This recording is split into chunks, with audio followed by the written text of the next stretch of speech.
media, members of civil society, ladies and gentlemen, and loving children sitting in the back of the hall. Assalamu alaikum. It is always a pleasure to go into any function where children are involved, and so today is a pleasure. I've been lucky like most of you. I've been very lucky that I've enjoyed children. It's been a blessing in my life, like in your lives. They bring laughter, they bring happiness, they bring smiles to our faces. And for people like me, I think this every day is the best part of my day when I interact with children. Did you know statistically children laugh much more than adults? In fact, 10 or 20 times much more than the adults. They are frank, they're honest. And it takes us maybe 15 or 20 years to reduce their frankness and reduce their honesty. They're so frank. When a guest comes in and you want the child to appreciate the guest, and if he is not in the mood, he'll say, "Nahi pasand mujhko." تو جو بچے اتنی خوشیاں زندگیوں میں لاتے ہیں، تو میں سمجھتا ہوں کہ اتنا ہی غم مجھ کو اور آپ کو ہوتا ہے جب کسی کو اس تکلیف میں بچے کو دیکھیں. بڑے سے زیادہ دکھ ہوتا ہے. آپ کو اور مجھ کو ایک آرمی پبلک اسکول کے بچے بھی یاد ہیں. کون شخص ہے یہاں پر جس کی آنکھوں میں آنسو نہ آئے ہوں؟ آپ کو اور مجھ کو وہ امیجری بھی یاد ہے. وہ شام کا ایک بچہ تھا یا بچی تھی جس کی لاش سمندر سے نکالی گئی، جو باہر مائیگریٹ کرنے کی اس کی ماں باپ کوشش کر رہے تھے. تو یہ ہلا دینے والی باتیں ہیں. اور اگر مغرب، اور دیکھیں جب تکلیف بچوں کی دیکھی نہیں جاتی کسی سے بھی، تو دوسری جنگ عظیم میں جہاں کروڑوں افراد کی جانیں گئیں، وہاں پر یورپ نے اس بات کو محسوس کیا اور اقوام متحدہ نے اس بات کو محسوس کیا کہ بچوں کے حقوق اور بچوں کے لیے ادارے کی مدد کی جائے، اور لہٰذا 1946 کے اندر یونیسیف قائم کیا گیا. اور میں ڈاکٹر مزاری کا شکریہ ادا کرتا ہوں کہ انہوں نے مغرب کو بھی ایک آئینہ دکھایا، اس وجہ سے کہ مجھے تو اپنے ملک کی یقیناً فکر ہے اور میرے لیے وہ پرائرٹی رہے گی اور آپ کے لیے وہ پرائرٹی رہے گی. مگر جو دوسرا کچھ ہو رہا ہے، دنیا کے اندر جنگ ہو رہی، دوسری جنگ عظیم اور پہلی جنگ عظیم کے بعد مغرب کو خیال آیا کہ دیکھو جنگیں خراب ہیں. 30 ایئرز وار ہوئی، 70 ایئرز وار ہوئی، 100 ایئرز وار ہوئی. اس کے بعد ویسٹفیلین آرڈر آیا کہ چیزوں کو کنٹرول کیا جائے. اور یورپ کی خوش قسمتی ہے کہ وہاں پر جنگ نہیں ہوئی، بڑی اچھی بات ہے، احتیاط کی گئی. مگر باقی دنیا ایک میدان بنا ہوا ہے ظلم کا، زیادتی کا. آپ افغانستان کا حال دیکھیں، بچوں کا کیا حال ہوا ہوگا، بڑوں کی لاشیں گریں. مشرق وسطیٰ سارا آپ دیکھیے کہ کیا حال ہوا. لیبیا کا کیا حال ہے. ریفیوجیز بھاگنا چاہتے ہیں وہاں سے اور بچے بھی ان کے ساتھ رلتے ہیں. تو دنیا بڑی غیر ذمہ داری کے ساتھ آگے بڑھ رہی ہے. جن اقوام کے پاس ریاست ہے، جن اقوام کے پاس پیسہ ہے، انہوں نے بھی یہ سوچ لیا کہ میدان جنگ ہوگا تو میرا ملک نہیں ہوگا، دوسرے ممالک ہوں گے. اس پر مجھے شدید تکلیف ہے.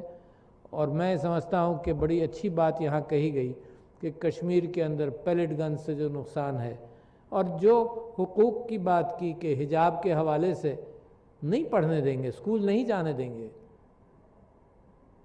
کہاں افغانستان پر دوربین سے نظر رکھی جا رہی ہے کہ کیا کر رہے ہیں، اور کہاں مغرب کے اندر یہ اختیار لے لیا کہ کون سے کپڑوں میں آؤ گے تو تم کو اجازت دیں گے، کون سے کپڑوں میں آؤ گے تو اجازت نہیں دیں گے. اچھا، مگر جب ہم بچوں کی بات کریں تو سب سے اچھا، میرے ملک کی بات کروں، سب سے اچھا تو یہ ہے کہ میں اپنی وراثت کے اندر تلاش کروں، اپنے ماضی کے اندر تلاش کروں کہ کیا احکامات ہیں، میرے نبی صلی اللہ علیہ وسلم کا کیا طریقہ کار تھا. تو یہاں تک کہ آپ کو واقعات مل جاتے ہیں کہ بچوں کے ساتھ جھوٹ نہیں بولو. کسی ماں نے ایک حدیث ہے، کسی ماں نے حضور کی موجودگی میں بچے کو بلایا کہ میں آؤ آؤ بیٹا تم کو میں ایک چیز دوں گی۔ عام طریقہ ہوتا ہے بچوں کو بلانے کا، تو حضور بڑے غور سے دیکھتے رہے، پھر حضور نے پوچھا تم نے کیا چیز دینی تھی؟ تو اس نے کہا کہ میں اس کو ایک کھجور دینا چاہتی تھی۔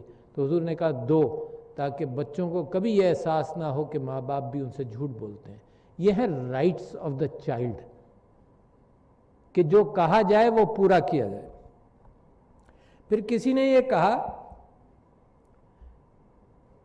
کہ وہ بچوں کے ساتھ اس کا اچھا سلوک نہیں ہے، تو حضور اکرم صلی اللہ علیہ وسلم نے فرمایا کہ وہ ہم میں سے نہیں ہے، جو بچوں پر رحم نہیں کرے گا وہ ہم میں سے نہیں ہے۔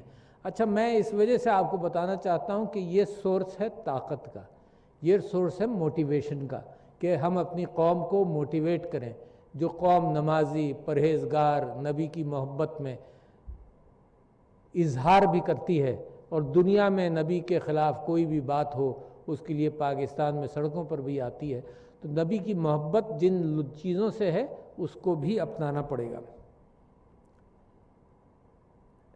کسی نے یہ کہا، میں سناتا جاؤں گا مگر کچھ چیزیں آپ کو ضرور سنا دوں۔ کسی نے یہ کہا کہ میرے 10 بچے ہیں، میں نے کسی کو آج تک پیار نہیں کیا، تو میرے نبی صلی اللہ علیہ وسلم نے کہا کہ اگر تم بچوں پر رحم نہیں کر سکتے تو تم پر اللہ بھی رحم نہیں کرے گا۔ تو یہ ایک انداز تھا بار بار ان چیزوں کو کہنے کا۔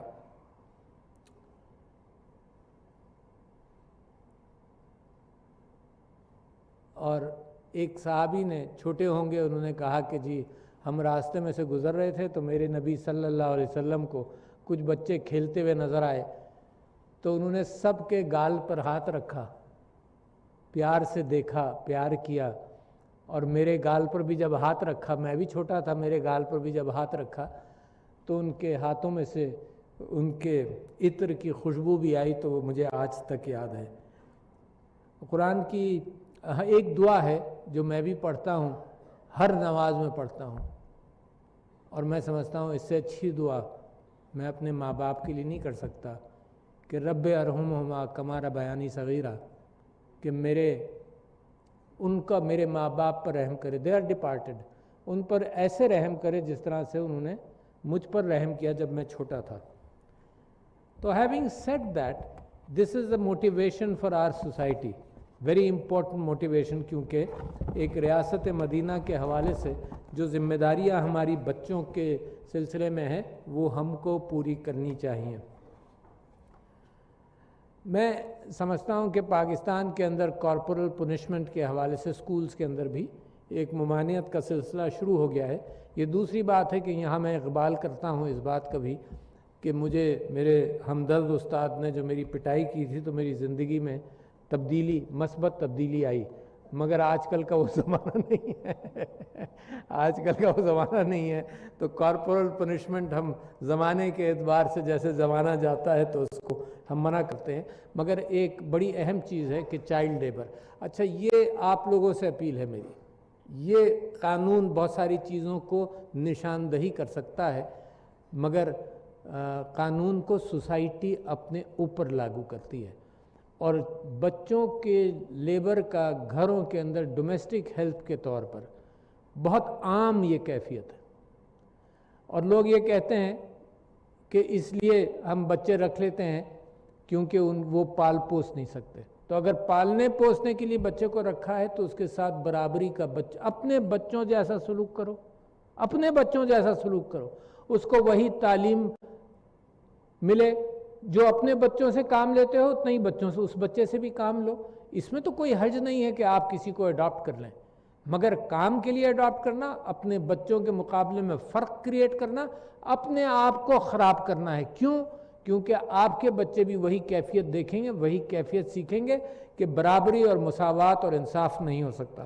تو میں چائلڈ لیبر کے حوالے سے میں سمجھتا ہوں کہ معاشرے کو کرنا پڑے گا، یہ پولیس امپوز نہیں کر سکتی ساری چیزیں، یہ تو معاشرے کا اپنا حساس انداز ہے، معاشرے کو خود سیکھنا پڑے گا۔ اسی اعتبار سے آپ نے دیکھا ہوگا کہ آج کل اس بات کو بھی دنیا کے اندر چائلڈ پورنوگرافی بڑی تیزی سے بڑھتی ہے اور دنیا کے قوانین ہیں ان کو تلاش کر کر پکڑا جاتا ہے، اور میں سمجھتا ہوں کہ وہ بھی ایک بڑی خراب چیز ہے۔ بچوں کو بیچا جاتا ہے، پراسٹیٹیوشن میں لڑکیوں کو بیچا جاتا ہے، تو اس کے خلاف پاکستان کے اندر قوانین تو موجود ہیں، مگر سختی اور اس کی امپلیمنٹیشن کے اندر ہم سمجھتے ہونا چاہیے۔ ایک اور بات بڑی اہم ہے، سیکسول ایکسپلائٹیشن بچوں کا تعلیمی اداروں میں یا اس کے علاوہ یا معاشرے میں یا سڑکوں پر ہو۔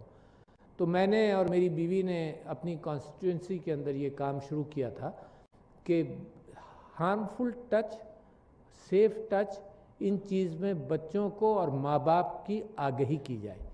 اور آپ کو تعجب ہوگا کہ جب بھی ہم نے یہ ماں باپ کے ساتھ گفتگو کی اسکولوں میں اپنی کانسٹیٹوئنسی میں، تو بہت بھری ہوئی اٹینڈنس ہوتی تھی دونوں کی، ماؤں کی بھی اور ان کے والدوں کی بھی بڑی، کیونکہ وہ دیکھنا چاہتے تھے، سننا چاہتے۔ دیکھو اس کے لیے کچھ گائیڈنس کی ضرورت ہے کہ ایک تو ماں باپ اس کو ایکسیپٹ کریں کہ دیکھو بچوں کو ہدایت دیں کہ دیکھو ایسا ہو تو آؤ بتاؤ ہم کو ضرور، اور تم گھبراؤ نہیں، کیونکہ ایسے مجرم لوگ جو ہیں وہ ڈراتے بچوں کو یہی ہیں کہ بتانا مت۔ تو لہٰذا گھر کا ماحول ایسا ہونا چاہیے کہ بچہ بے دھڑک بتائے۔ اچھا یہ ایکسپلائٹیشن صرف میرے ملک میں نہیں ہے، دنیا بھر کے اندر بھی رہی ہے، مگر مجھے تو اپنی فکر ہے نا، چرچز کے اندر رہی ہے، ہر جگہ رہی ہے، مجھے تو اپنی فکر ہے کہ میرے ملک کے اندر یہ کیفیت نہ ہو۔ تو لہٰذا یہ سکھایا جاتا ہے گھر والوں کو کہ بچیاں اور بچے آپ کی نظروں سے زیادہ دیر تک دور نہ رہیں، فکر رہیں کہ کہاں جا رہا ہے، کہاں گیا، بازار بھی بھیجا کوئی چیز لینے کے لیے تو 10 منٹ میں فکر کریں کہ بچہ واپس آ جائے۔ یہ بڑی اہم چیز میں بتا رہا ہوں، اور اس وجہ سے زیادہ بتا رہا ہوں کہ شاید یہ بات دور تک پہنچ جائے، تو ماں باپ اس میں احتیاط کریں، کیونکہ یہ معاملات بڑے تکلیف دہ بن جاتے ہیں کہ بچے غائب ہوتے ہیں یا ان کی سیکسول ایکسپلائٹیشن ہوتی ہے، تو اس کا خیال رکھیں۔ دوسرے ایک چیز کا ذکر ہوا یہاں پر کہ ہمارے ہاں بچوں کی میل نیوٹریشن اور سٹنٹنگ، یہ گورنمنٹ بڑی محتاط رہی ہے اس کے اندر۔ پرائم منسٹر عمران خان نے اپنی پہلی تقریر کے اندر ایکس ریز رکھے کہ سٹنٹنگ سے کیا نقصان ہے۔ سٹنٹنگ 42% پاکستان کے اندر سٹنٹنگ ہے، اور سٹنٹنگ جو لوگ واقف نہیں ہیں ان کو یہ بتا دوں کہ یہ ذہن کے نشو و نما کے اندر فرق بھی ڈالتی ہے، ذہن کے اندر انٹیلیجنس کے اندر تھوڑی سی کمی بھی آتی ہے، اور اگر 40% لوگ سٹنٹنگ کا شکار ہیں تو ممکن ہے ہم جیسے بھی کچھ لوگ ہوں جن کو جو سٹنٹنگ کا شکار ہیں، اور یہ جاتی نہیں ہے۔ with better feeding in the future this doesn't go away, it stays for all your lives۔ تو لہٰذا ہمیں کیا کرنا ہے، ایک تو یہ کہ پروگرام یونیسیف کی مدد سے بھی ہو رہا ہے میل نیوٹریشن کو کم کرنے کے لیے، ویسٹنگ ہوتی ہے، ویسٹنگ کے اندر یعنی وزن کم ہوتا ہے بچوں کا۔ ایک بڑی اہم چیز ہے اس کے اندر جو میں بتانا چاہتا ہوں کہ سٹنٹنگ اور میل نیوٹریشن کا سب سے بڑا، ایک قرآن کی آیت یہاں تلاوت ہوئی، سب سے بڑا مقابلہ کیا ہے، مائیں بریسٹ فیڈنگ کریں۔ ہمارے ہاں یلغار جو نئی دنیا کا آیا اس کے اندر یہ آیا کہ انفنٹ فارمولا ملک چلنے لگا، اور WHO، یونیسیف، ڈاکٹر اب یہ کہتے ہیں کہ مائیں بریسٹ فیڈنگ کریں بچوں کی، اور اس سختی کے ساتھ کہتے ہیں کہ ان کو چمچہ پانی بھی نہیں پلایا جائے تاکہ وہ میل نیوٹریشن کا شکار نہ ہو، اور ماں بھی میل نیوٹریشن کا شکار نہ ہو، اور اس کی صحت بھی اچھے رہے اور بچے کی صحت بھی اچھی رہے۔ تو یہ وہ چیزیں جو ہم کر سکتے ہیں، جس کے اندر دنیا کے پروگراموں کی ضرورت نہیں ہے، دنیا کی مدد کی ضرورت نہیں ہے، یہ چیزیں ہم خود اپنے معاشرے کے اندر خود یہ لا سکتے ہیں۔ میری بیوی یہاں آنا چاہتی تھیں مگر ابھی وہ کراچی چلی گئیں کسی کام سے، مگر انہوں نے مجھ سے خاص طور پر یہ کہا تھا کہ ڈسیبلڈ بچوں کے لیے، ڈفرینٹلی ایبلڈ بچوں کی بات ضرور کرنا۔ اچھا، اور یہ بچپن سے ہماری احتیاط ضروری ہے، معاشرہ ایکسیپٹ کرے۔ اور میں ہر جگہ یہ بھی بات کرتا ہوں کہ دیکھیں 4 قسم کے ڈفرینٹلی ایبلڈ بچے، ڈسیبلڈ بچے، ڈسیبلڈ کا لفظ میں اس لیے استعمال کروں گا کہ دنیا کے اندر قوانین کے اندر، یونائٹڈ نیشنز ریزولوشنز کے اندر بھی یہ ڈسیبلڈ کا لفظ استعمال ہوتا ہے۔ تو ڈسیبلڈ کا لفظ میں استعمال کرتے ہوئے یہ کہوں گا کہ 4 قسم کی ڈسیبلٹیز میں دیکھتا ہوں اور آپ بھی دیکھتے ہیں۔ ایک تو یہ ذہن میں رکھیے کہ 4 قسم کی جنرلی ہے بڑے، دوسرے یہ کہ بچپن سے شروع کیا جائے اس معاملے کو ہینڈل کرنا. تیسرے یہ کہ پاکستان میں چھپا لیا جاتا ہے کیونکہ بچے کو مثال کے طور پر جو ویل چیئر ڈپینڈنٹ ہے اس کو کہیں لے جا نہیں سکتے تو ذکر بھی نہیں کرتے ہیں. اور آپ کو جو سٹڈیز پاکستان میں ہوئی ہیں، ایک نصیر آباد میں، ایک اٹک میں، تو پتہ یہ چلا ہے کہ ڈسیبلٹی پاکستان میں 12 سے 14% ہے اور دنیا کے فگرز بھی یہی ہیں. 12 سے 14% تو بہت ہوتے ہیں. اچھا، اور ہمارا یہ خیال ہے اب دنیا نے کر لیا تو لہٰذا کبھی کبھی اس بات کا انتظار نہیں ہو کہ we reinvent the wheel. We don't want to reinvent the wheel. دنیا نے کیا کیا کہ ان بچوں کو عام اسکولوں کے اندر ان کو لایا جائے. اچھا، اس سے دو فائدے. ایک تو عام بچے جو ڈسیبلڈ نہیں ہیں ان کو یہ انداز ہوتا ہے کہ ڈسیبلڈ بچوں کو کیسے ہمدردی کے ساتھ ان کے ساتھ رہا جائے، بہت اہم ہے. میں آپ کو ایک واقعہ سناتا ہوں ابھی.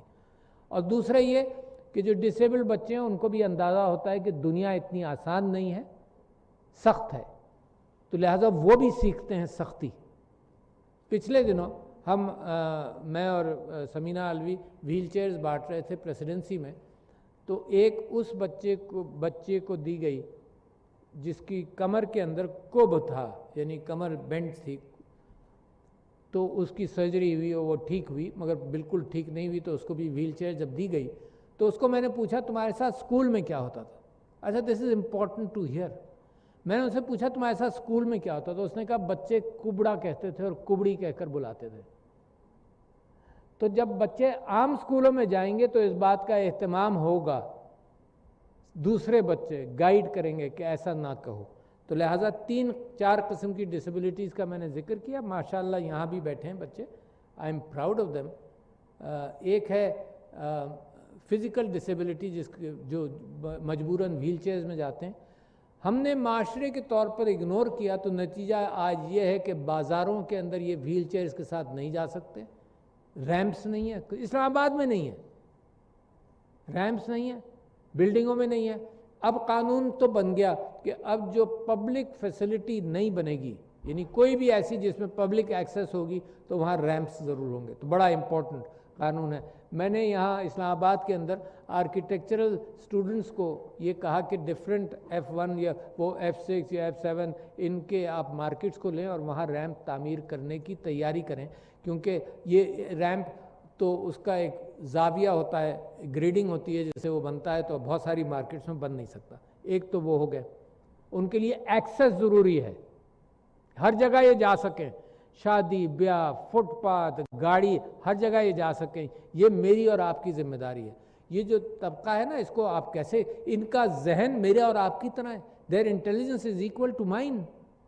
how can they remain out of functioning in society just being disabled. اور ماشاءاللہ اتنے تینوں بچوں نے یہاں پر اتنے اچھی طرح سے لیڈرشپ، تقویٰ اور سلینہ اور زبیر نے اتنی اچھی لیڈرشپ آپ کو بتائی اور موٹیویٹ کیا ان لوگوں کو جن کو آگے آنا چاہیے.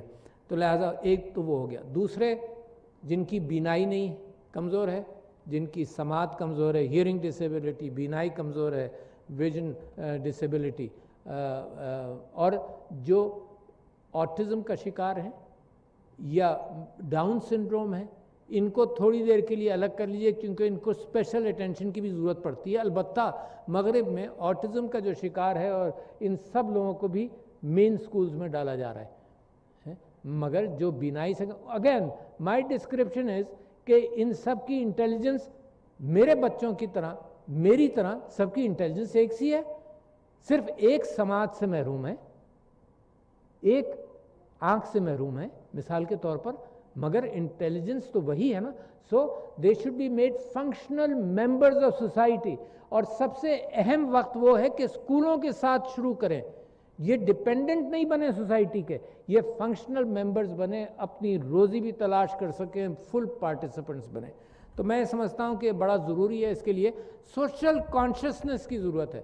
ماشاءاللہ بینکوں نے یہ کام شروع کر دیا ہے، امپلائمنٹ کا شروع کر دیا ہے، ان کو سکلز دی جا رہی ہیں، مگر اس کے باوجود پاکستان تحریک انصاف کی حکومت نے 20 لاکھ ڈسیبلڈ لوگوں کے لیے ماہانہ 2000 روپے مختص کیے ہیں کہ ماہانہ ساری زندگی ملیں گے.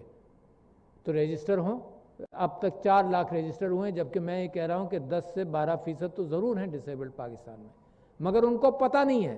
ان کو انفارم کون کرے گا، بتائے گا کون؟ منسٹری آف ہیومن رائٹس کے ساتھ مل کر ایک 1 ونڈو فیسلٹی بھی تیار کی گئی ہے، جس کے اندر اس بات کا اہتمام ہوا ہے کہ آئیں ایک ہی دن میں، یہ نہیں ہو سکتا کہ بار بار آؤ اور بار بار تمہیں کبھی یہ ہو کبھی وہ ہو، تو ایک ہی ونڈو ایک ہی دن کے اندر اس بات کا اہتمام ہو کہ وہ رجسٹر بھی ہوں، ان کو آئی ڈی کارڈ بھی ویسا ملے، اور ان کی ڈسیبلٹی ڈاکٹرز بیٹھے ہوں کہ ان کو کلاسیفائی کر دیا جائے۔